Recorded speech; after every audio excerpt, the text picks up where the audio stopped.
why do different colleges have different entry criteria and entry requirement? How do we navigate around this?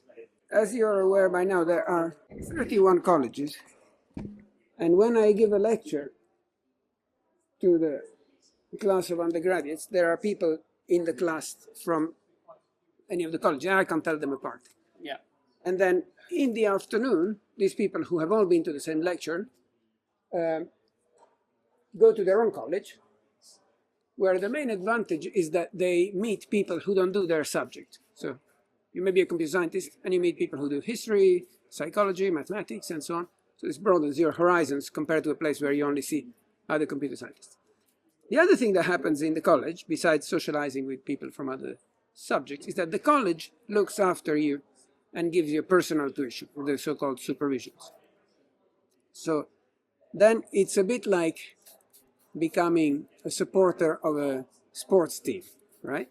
And so the college is your supporter, you're a supporter of the college, and there's a allegiance to that particular college. Sure.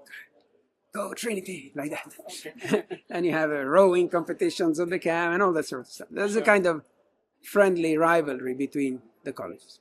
Now, each college will provide its own director of studies in the topic that will guide your progress through the degree, will arrange supervisions for you. Not all of them will be given by the director of studies in person, because there's only so many hours. Yeah. And so, but the director of studies will be responsible for picking someone who gives you the supervision.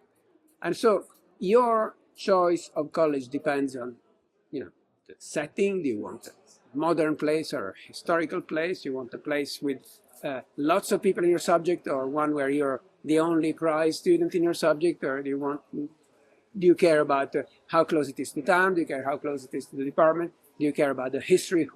Famous people have been there? What kind of resources the college has, and who would you be likely to meet in that college? There's colleges that have a history of producing prime ministers, kind of things. Anyway, and also, not least, what kind of tuition will you get from the college? Does the college have directors of studies who are faculty members in the department, or does the college have just external people, and so on? So these are all things that you look for. And because the college has a personal interest in its own students doing well, then the college is the entity that's responsible for admitting the students and deciding on what basis they take them.